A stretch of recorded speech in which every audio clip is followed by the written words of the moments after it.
Assez, c'est assez. Mikolo lokola bino, boya kuswani la kabatu na ba TV. To condamné ka Félix yé mon côté. OK? Félix a accepté. Attaque tu ndima qui va passer pouvoir. Pouvoir a marché. Opposition a marché, allié a marché. Je me pose la question, qui dirige qui? Na bondeli bino na bolinga Congo. Na pesi bino des options pour sauver honneur na bino. Bosa la dialogue pour yokana. Botambo na nzela moko mboka Congo.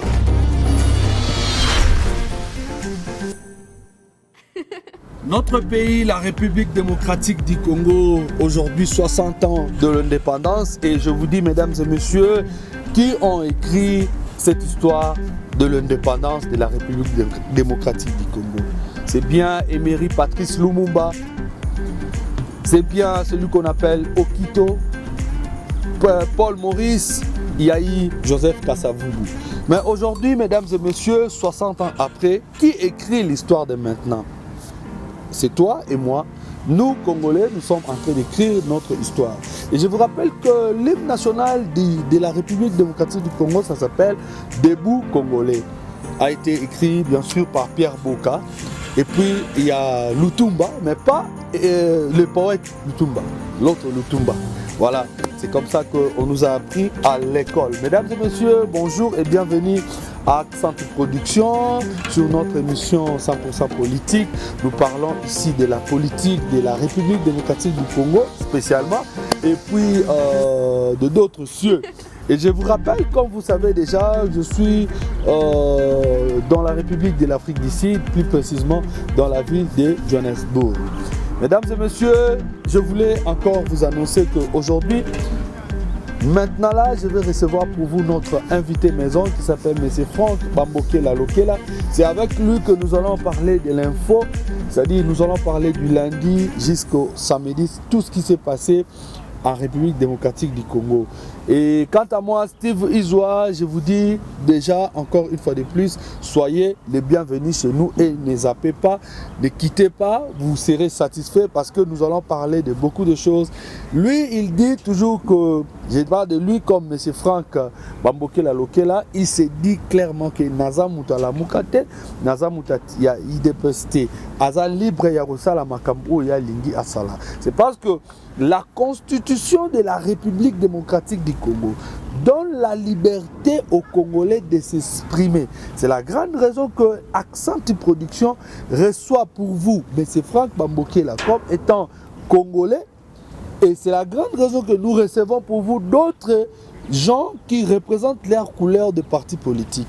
Nous, nous sommes l'église au milieu du village. Nous, c'est la presse, la communication.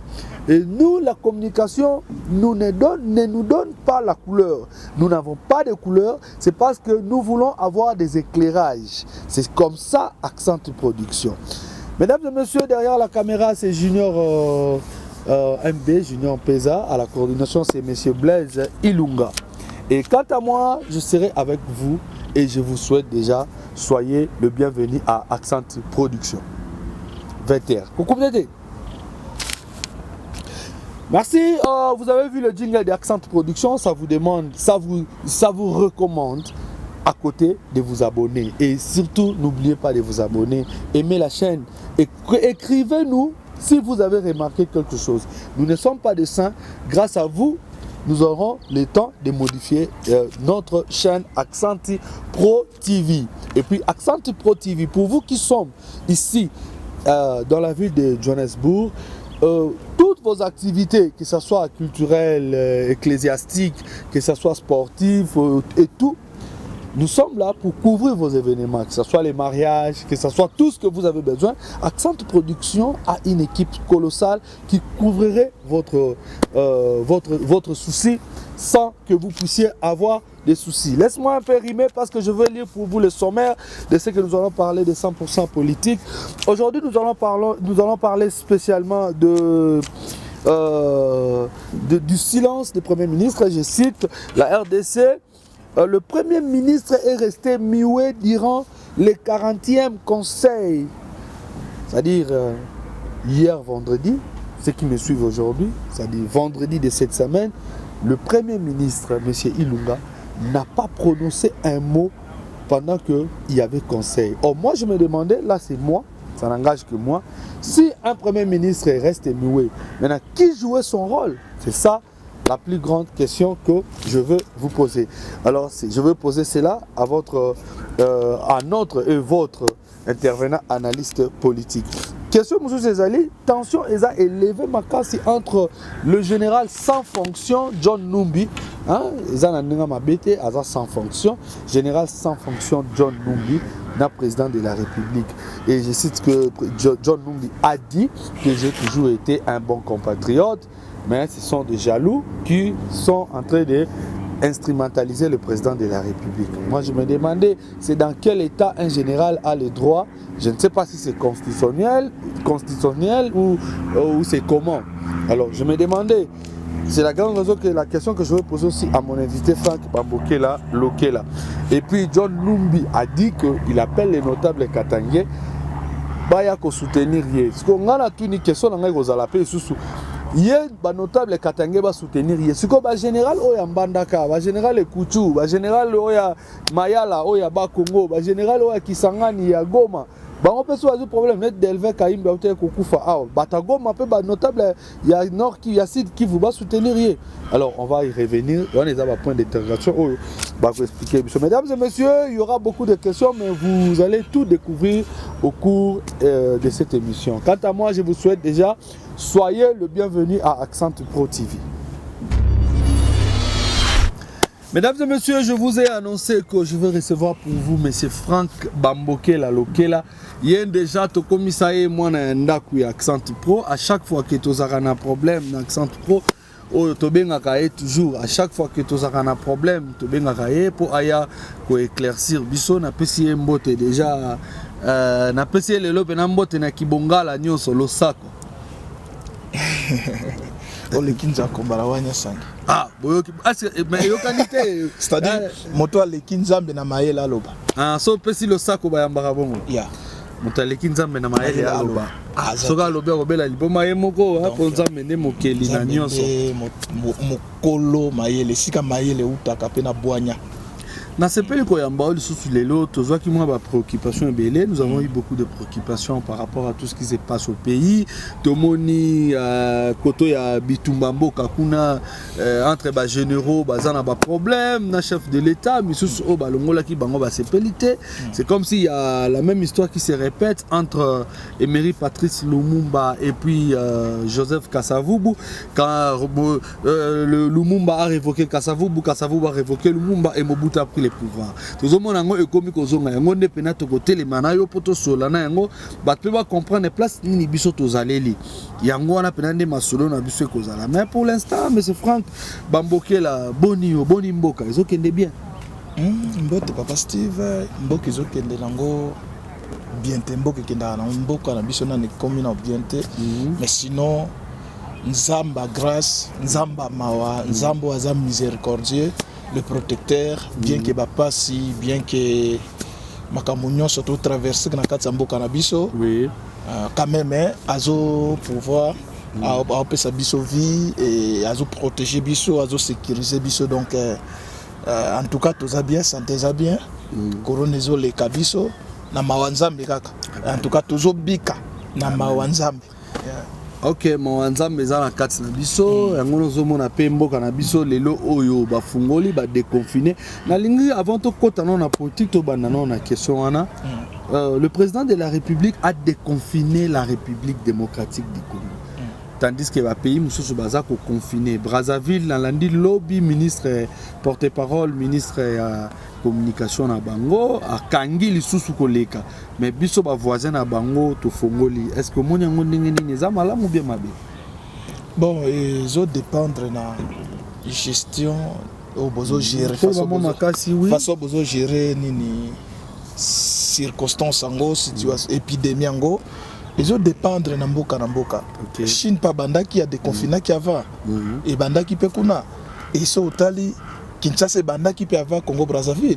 Donc ceux qui mokonza mboka na biso a déconfiné population na ndenge basali ba étude bamoni ke quand même baza na contrôle ya épidémie yango je pense que kozala bien mais soki nde basali ba déconfiner bato au moment où baza na contrôle était ya épidémie ça deviendra maintenant grave parce que bakam sous ko bakisama et okitoki sous na Chine kuna babandi sous confinement donc Madagascar confinement donc ça sera dur mais je crois que je prie Dieu pour que et pas na biso za bongo to moni président zotala boy mboka nanu hein tout ça vraiment stable était hein ba yebi situation zo le kanamboka oui et puis économie eza bien te peuple congolais a vivaka na taux du jour ce qui a confiné kaka bango eza la plus que un deuxième corona omoni hein eza quoi virus mususu akobakisi la bango ayoki kolela peuple yango moni a libéré quand même bango mais je crois que bakozwa vraiment soin nango en fait que eza la isusu en fait, il est affecté sous ce bateau côté quoi. Donc c'est ça. Tomoni, docteur Alobi, le docteur qui gère la gestion de Corona, docteur Mouyembe, je cite, a fixé montant $30 américains avant Congolais à qu'il ne se faire dépister dans Covid-19. Est-ce que c'est normal pour $30 pour nos Congolais? Ils gagnent d'abord combien? Moi, question bon. Nazo Zwango, hein, bien té, et puis de l'autre côté, Nazo Zwango bien. En réalité, tu peux faire bailler baka. L'État faut côté Sambongo. Tant que besoin senga lipe kita, tant que besoin senga nini, l'État peut faire na source moko boya osa nini ya côté Sambongo. Mais l'État à côté Sambongo té d'une manière frauduleuse té. Vous comprenez? D'une manière frauduleuse té. Est-ce que basala qui ba étude? Parce que tu es bibatonné ba voyager ka bazanga quand même moi quelque chose et ya okoma mabe pour anini tango okoma siko peut-être na aéroport na place ango INB ezani comme INB voilà il y a INB pour basaler la yo test wana INB je crois INB pour bas oui pour basaler la test wana au futi $30 et beaucoup de gens ndeka bato au moins ba carte de vaccination carte wana na Congo to yebaka prix nango te ya na bisika bateka yango $50 ya bisika bateka yango 30 ya bisika bateka yango ba 15 ya pe na bisika bateka yango $10 donc c'est-à-dire quoi na ya fake kobima na ba résultat mabe kobima et ko motiver lisusu ou soit eko soki mutaza affecté akoleka na voie normalité a lukaleka na magui basa les testé ba peseka yanga sa nini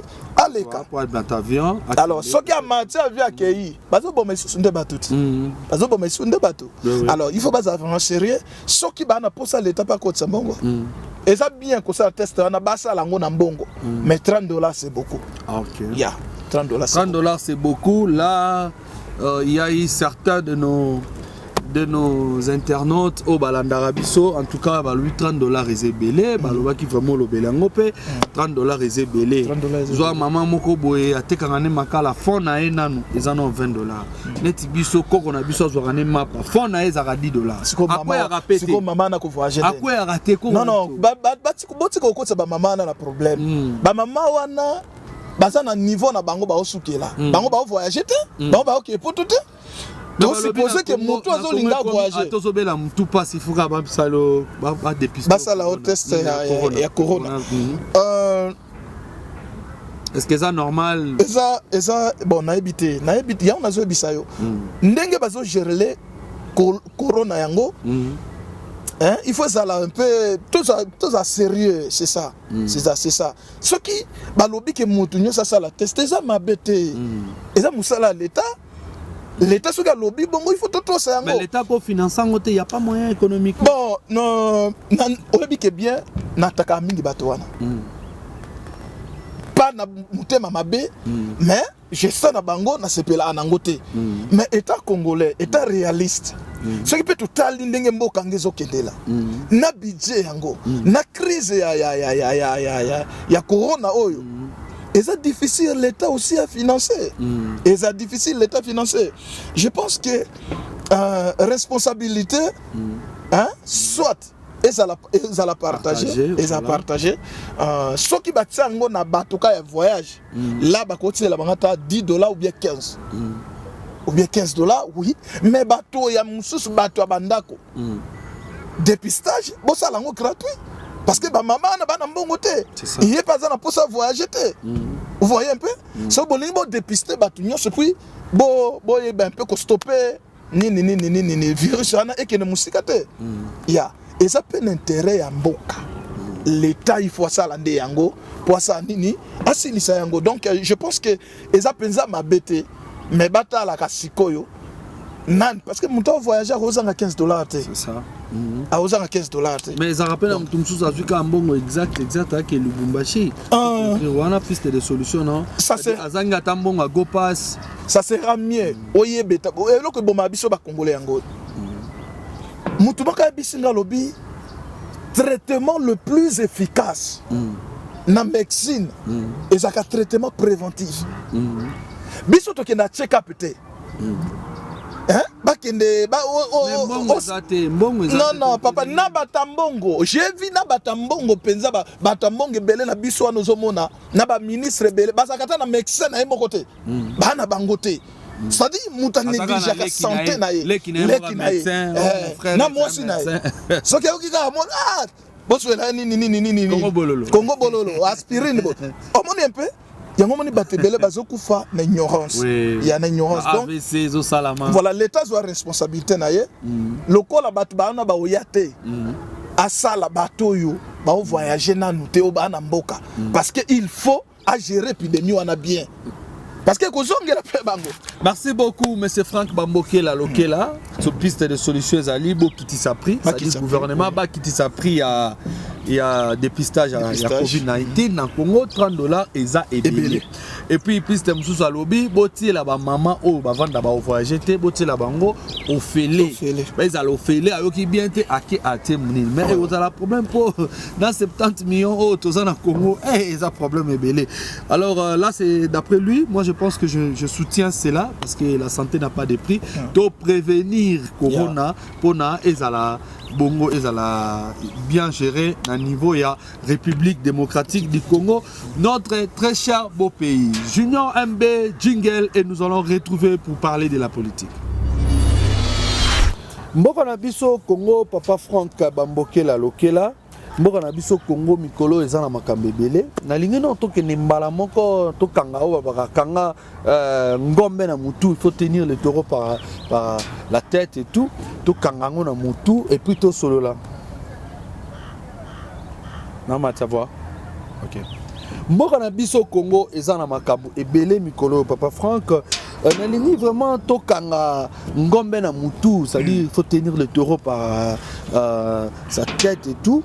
Toye banan mutu ya mboka na biso na minute oyo ezali le président Félix Tshisekedi yenda za mutu ya mboka na biso mais mutu ezalaka yango moko te na nzoto ezalaka na maboko ezalaka na makolo ngai mpo na ngai na pesi makolo ya mboka na biso ezali premier ministre Ilunga mais entre les deux bazoyokana te crise et Zamakasi aux autres tenir propos, on a écouté des propos.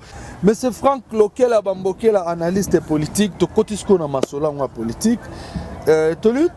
Question à 5-6 mois question crise et Zamakasi na Congo na ngonga o tuza kolobela entre le président de la République Moutou Yamboka na makolo Yamboka bazako yokana te. C'est-à-dire président de la République Félix Tshisekedi autrement appelé Béton. Et puis le Premier ministre Ilunga, Bazo Kanate, na président de la République. Je vous rappelle que 40e Conseil des ministres de Salama, le Premier ministre était noué, il n'a parlé ni A ni B. Là c'est la question. Et puis l'autre question, il y a aussi tension très élevée entre le FCC et Cash. Très élevé, il y a même des propos injuriants qui se passent maintenant officiellement dans des chaînes de télévision. Je cite Digital Congo, je cite Télé 50, il y en a beaucoup qui parlaient de ça. Et maintenant, il y a encore des marches qui se font au Congo, comme s'il y avait Vita et Imana qui jouaient. On ne sait plus qu'est-ce qui se passe actuellement au pays. On va éclaircir, et puis on va citer un conflit entre John Numbi et le président de la République. John Numbi, le général John Numbi, général sans fonction, qui fut plusieurs fois à occuper ma fonction minene à Armand Bokana. Biso le là en fonction te a bengisi ba katange ba gérer na loba na sommaire na ngai. Mais c'est Franco ko répondre biso et puis to reciter na suka na makambo ya Zambie na RDC. Moi personnellement, merci Papa Steve. J'ai appris quelque chose na gouvernement OEE, na pouvoir il y a Félix Tshisekedi Tshilombo, notre président, n'apprendre quelque chose. Na peuple congolais pas comme quoi apprendre quelque chose. Quelque chose des animes. Baba Kisi quand même, n'a félicité bango ba innover quelque chose dans la politique. Voilà. Oui, quelque chose en des animes. Des animes. Innover ko soana. C'est quelque chose de nouveau. Automoni na kata scène politique na minute. Omoni j'ai Zaki Liboso sur le mot. J'ai Zaki Liboso sur des compétences. J'ai Zaki Liboso sur des personnes et des personnages. Na minute j'ai commis na koswana. Yango na lobaka liboso bobenga nga prophète un jour que jibe na wera mutu babebi simboka. Pourquoi tomoni ki Sankara tomoni ki Blaise élément na kati ya politique. Au mona jibe na wera bazaka toujours bami. Batikala ko finga na te batikala ko swa na te bango mibale. Mais tuna bakakol na basege bango babundaka ba héritier babunda na ba boîte. Pourquoi? Parce que bango bayebi kake bino bokende bosabu tango bosabu population sa nini a Olanda bino. Vous voyez un peu nde eloko bazosa j'ai ekomi na niveau mususu. J'ai commis un niveau mususu et c'est très dangereux. Voilà. Très dangereux. Voilà. Tango bako sisa ko swana. Tango bako swana babi noto luka siko sacrifice. Sacrifice c'est quoi? Population. Oya bimi tala ba marche ndenge zo tambola na mboka. C'est au monde qui oya bandi siko pouvoir à marcher. Opposition à marcher, ba lié ba marcher. Je me pose la question qui dirige quoi? Et ceux qui dirigent, ils font quoi? Parce que tout condamné à Félix y est mon côté. OK? Félix a accepté. Atakutu ndima qui va passer le pouvoir. Il a accepté. OK? Oui. Mais à respecter aussi l'accord. C'est-à-dire to sangisa ndambo. Bino boya na batamayele. Biso peto ya na batamayele, to sangana, to diriger mboke kende. Mais d'après l'IDPS FCC, aza ko bloquer cash à travailler. Wana siko IDPS, cash pas nani IDPS, nani ko FCCP balobi IDPS, ba olinga ba koti sa dictature. OK? C'est-à-dire quoi? Balingite l'institution à l'État est fonctionné comme il se doit. C'est ça le problème. On a lobby ba apprendre nga comment ko swana. Batomi ba leso ki ba oswana. Esenga kanini. Esenga kanini soki ba na posa ko servir mboka. Tango batomi ba le baza ko swana, esenga ka intermédiaire ya. Si un homme sage, si un homme intelligent, si un homme capable, si un Congolais, bolingi bosa marche, bosa la marche, boebisa bana mboka wana, basa la dialogue, bafana. Mais tozonga est pardon. Mais sans cité to sala ba dialogue. Papa, ça sera mieux. Ça sera mieux. Batuba yokana. En réalité, Congo waneza ya biso nyonso. Congo non. To luka ba moyen belé. To luka alternance. Loko balobi bango baza ba paye alternance surtout. Ba travailler ensemble. Siko ba komo la kisa biso que depuis que mokili banda mokili. Bateau, je m'excuse na terme. Bateau baza le plus rabaissant. Bateau bazanga honte. Bateau bazanga crédibilité, personnalité. Et ça de ba homme politique. Chege kuto koyi ko kangaye. okoti na prison tanga kobima akometa frère d'église. Mais les politiciens entrent dans la prison, ils sortent des politiciens. Ils entrent des voleurs, ils sortent des voleurs. Vous comprenez?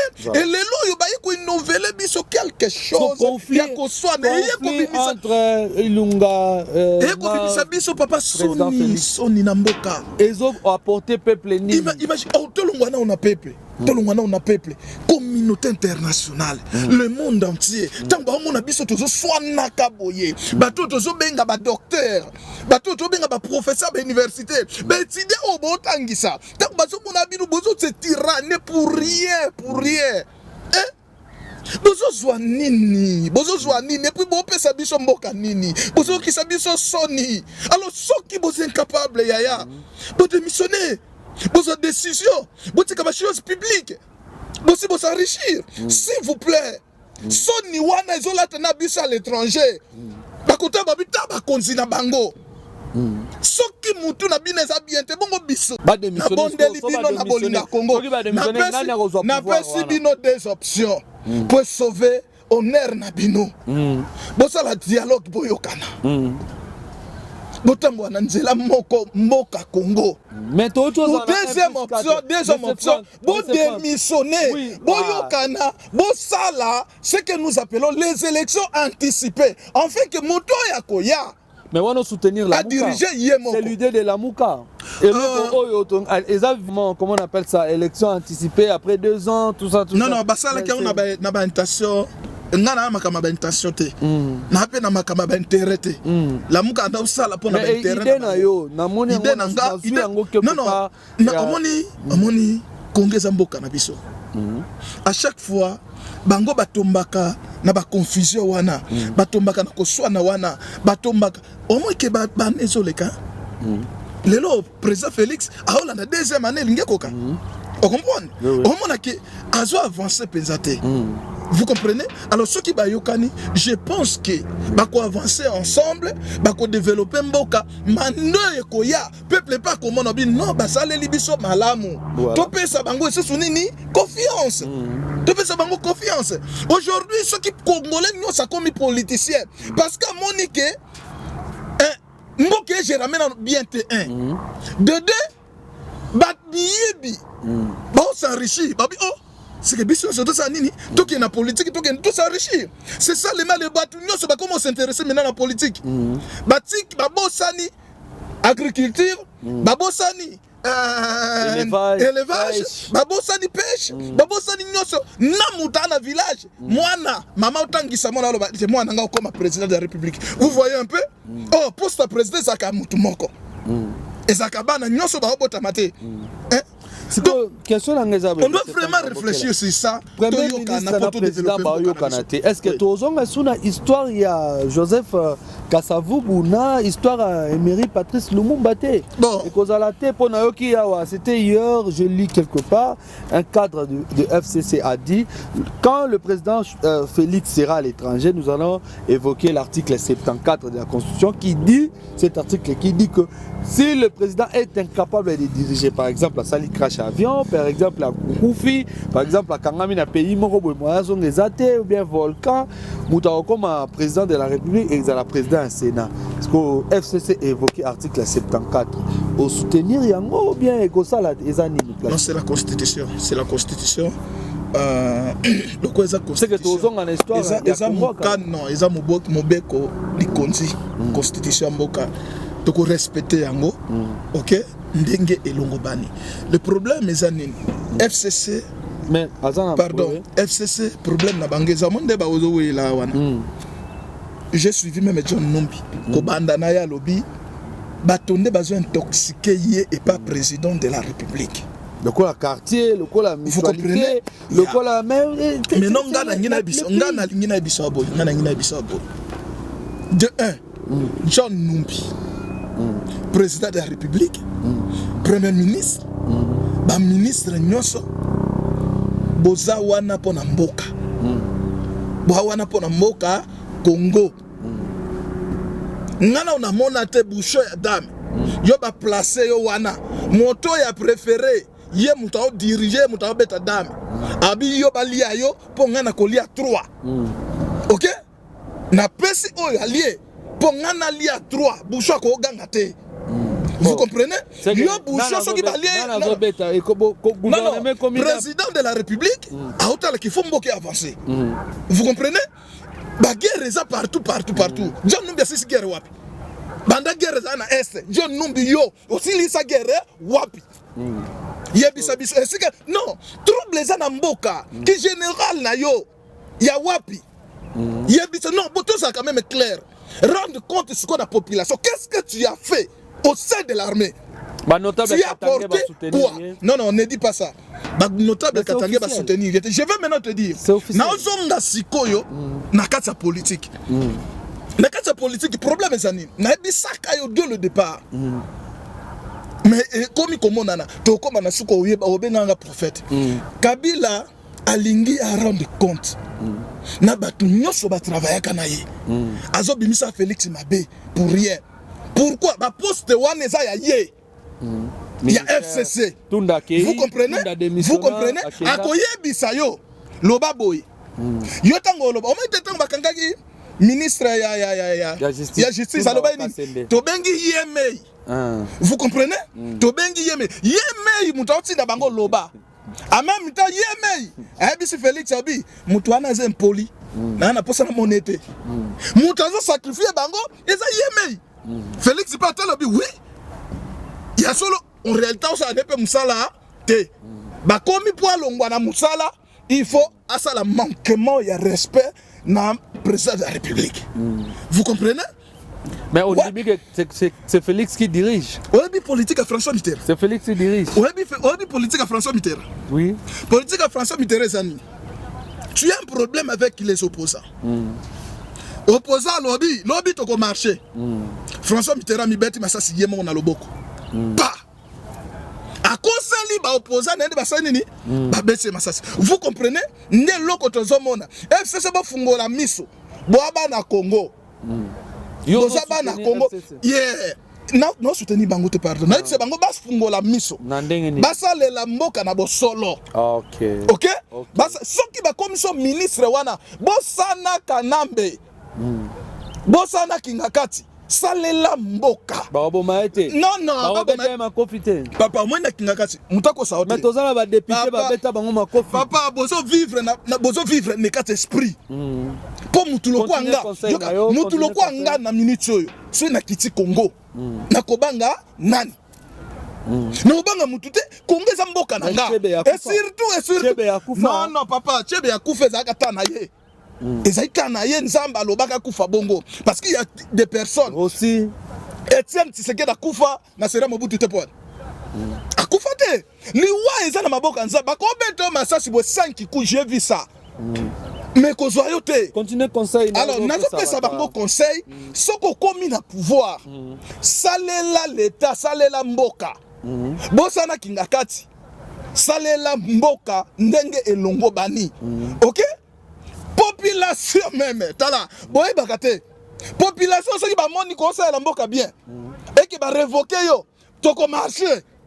Pour muta ça la biso bien ça nini azonga. Pour muta na zonga. Vous voyez un peu alors ceux qui osent la kingakati ya longwa kana pouvoir. Parce que kingakati a ko changer le lobby. So ba biotanga 5 hommes politiques ya FCC oh ba sali bien en mboka 5. On a quitté 4. Et ça vraiment dur. Oh, non seulement, pardon. Non seulement la FCC, selon ndenga na mone la politique, selon nga na linga ka politique ezala.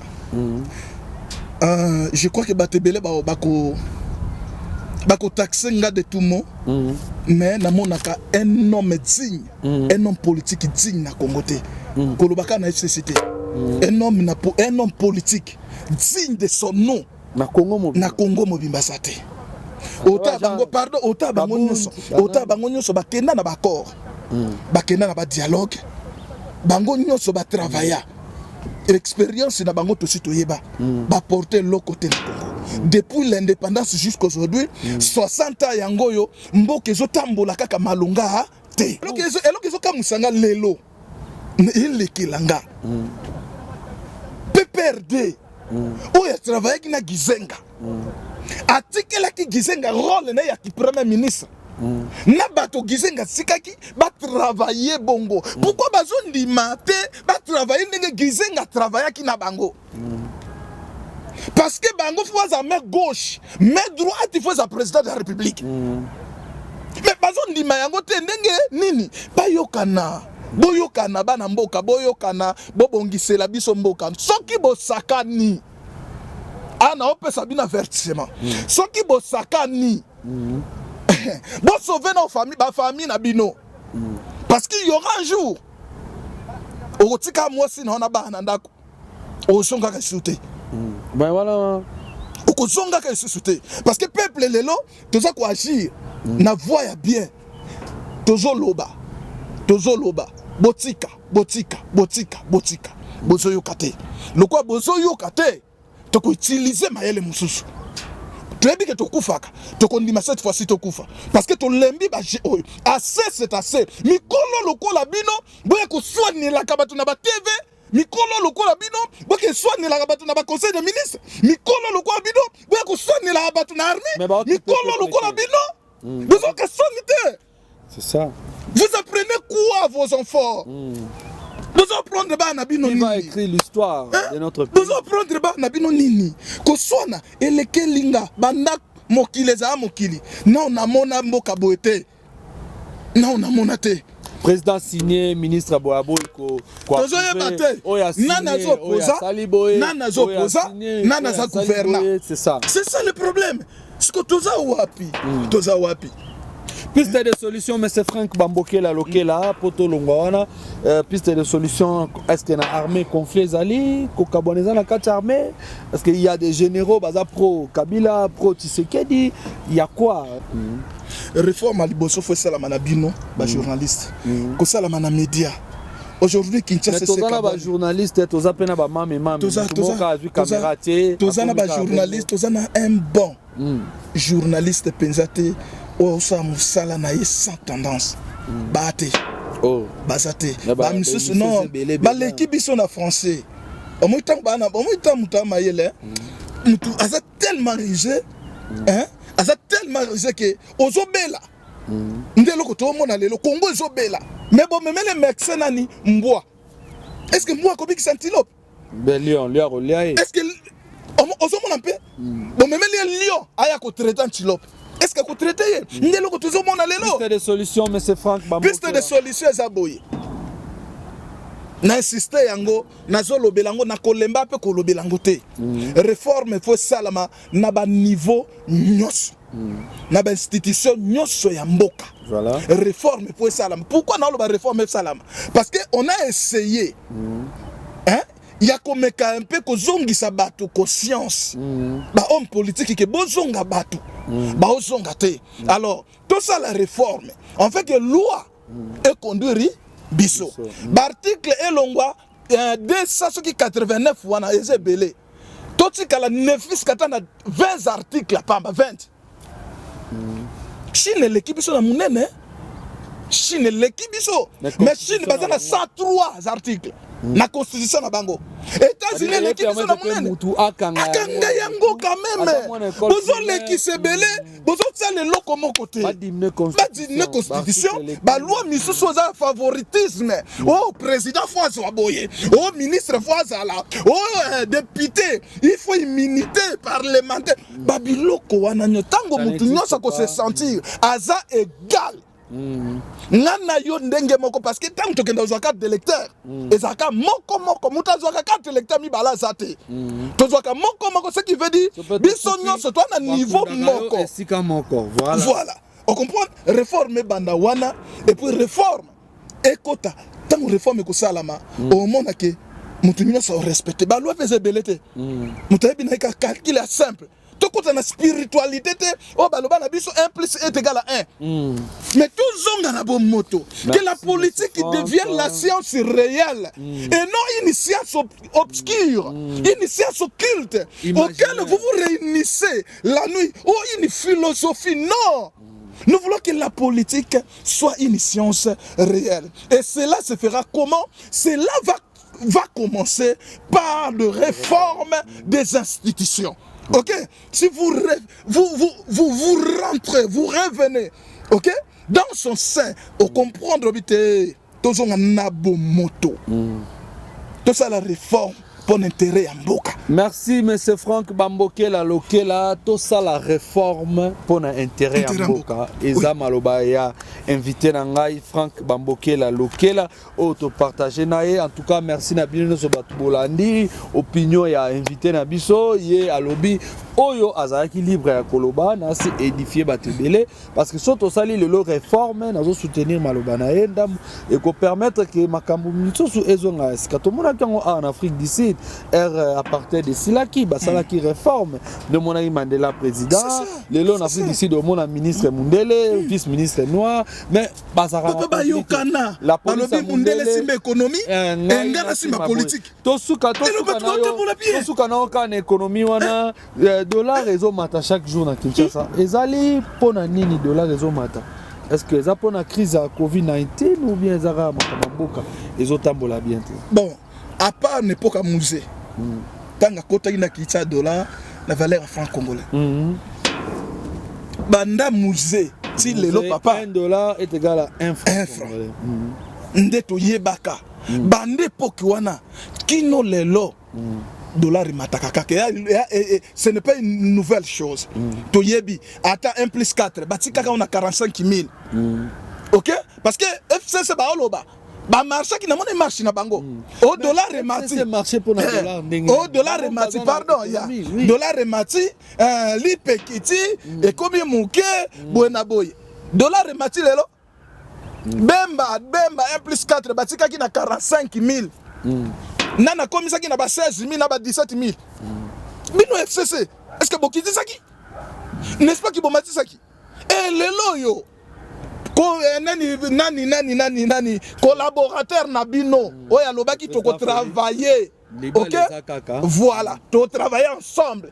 D'ailleurs coup de Félix ça coup de logo azi miteka oya bino ya komatisa yangwana bozo matisa ka komatisa zo mata, mais en d'autres termes Tobo ça n'a peut-être pandémie oyo, ndesali aussi que dollar et mata bisika nyoso. Vous comprenez? Sauf que yabiso tellement impunité za namboka ata en Afrique du Sud na oko saute dollar peso mata nango. C'est normal ba réalité za nango tozo yeba. Mais kaka ndenge nde komoka lobayi ke nini Covid et comme il okwa mokongo nzoko. Nyoso bazo matisere kaka memaka mauvais gestion la bino merci. Donc Covid a comme nous avons fini avec vous. Merci à vous monsieur Franck Bambokela. Alors Covid est comme mokonga donc a capacité à toté loko likolo kondima politique ya mboka na biso et comme ko soit na lokola mbamba baza ko wela mobali et c'est à l'objet ezaki to côté comme mutaye na ba français belé na TV ko abanda ofinga Joseph Kabila. Oh non, Kabila fait ceci. Oh, qu'on n'a pas yé pour Bandaro Finga, président Félix. Moi, je me posais la question. Moi, je lis, pardon, Natanga, droit constitutionnel, il y a professeur Évariste Bochab. Là encore, dans l'université à Lubumbashi, Natanga, droit constitutionnel, c'est un éminent professeur. Mais regardez ce qu'il est en train de faire aujourd'hui. On va parler de ça autre jour. Monsieur Franck Bambokela, nous chutons ici. Il y a eu résolution pacifique entre la République de la Zambie et la République démocratique du Congo. Comme on a tous qui un peu un problème belé entre Zambie et Congo. Alors, Baouti Koyokana. Papa Franck Souksawana, est-ce que Ezaki armée n'a pas faible ou gouvernement des Amakas? Pour Zambie, ils ont qui sur territoire, Babotole Mabele, comme vous savez, et puis au Salake, Zambie, ils ont mis Libiso Mabele, Babito Pesaban, une semaine, va libérer Mabele Nabiso. C'est ça vraiment. Bon, problème est ça, problème Mingezabo. Premièrement, ils sont faibles. Il y a armée Nabiso faiblesse, Wana, Toyebi, armée vraiment.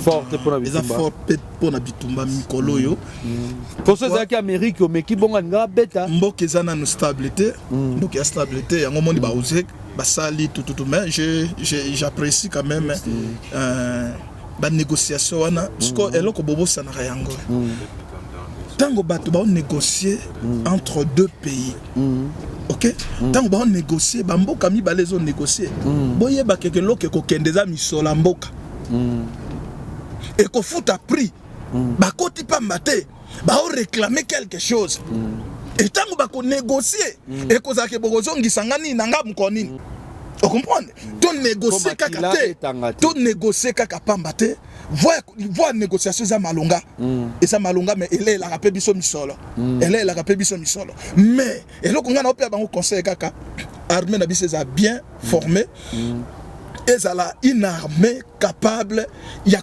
défendre ya protéger l'entité territoriale d'Afrique. Non, ce sont des flatteries. Toi, en armée, l'armée n'a biso toi on a infiltré bana kati. Tout ça n'armée te. Kolobela kango, tout ça n'armée te. Infiltré bana kati. C'est Franck Bambokela. Mesdames et messieurs, fidèles téléspectateurs, très chers internautes, vous avez suivi mon invité Franck Bambokela. Mais ce Franck Bambokela, batumi balemi sato balandaka o basabona pona yo. Kopesa bango atambote. Te nalinga mamba opea batumbote te balino nyonso congolais nyonso na pesi bino mbote bisika bozali mutu nyonso azwi chance akolanda ngai bisika ozali na pesi oka message moko o s'abonner soko zan o sepeli na message o komela biso soki pe loko sepeli na ngote o komela pe biso comme ça to yeba nini za malamu to continuer nini za mabe to bongisa c'est juste ça nzamba lola à protéger le peuple congolais. Nzamba lola à pambola au peuple congolais. Nzamba lola à soukola ba cerveau na biso. En fait que to sosola. Nzamba na part na ye, mutu pas à part na ye. En fait que biso to sa part na biso malam. Que Dieu nous bénisse tous. Merci, amen, amen, M. Franck Bambokela. Merci également à Gad Moussonda qui est aussi notre abonnés qui nous suivent de partout. Gad Moussonda 21 juin, Junias Izoa, voilà, Sharon 21 juin. Et merci à vous tous le 21 juin, c'est-à-dire leur date d'anniversaire. C'est déjà passé, mais j'en profite pour leur souhaiter. Merci à Junior MB derrière la caméra. Merci au coordonnateur Blaise Ilunga d'être toujours confiant à Accent Production. Merci à vous, mon invité, M. Franck Bambokela. Merci aussi au coordonnateur de Clé 58, M. Trésor Wawina, de là où il est en train de nous suivre. Merci à toute la grande famille qui est toujours fidèle à Accent Pro. Quant à moi, je vous dis merci et à tout à l'heure.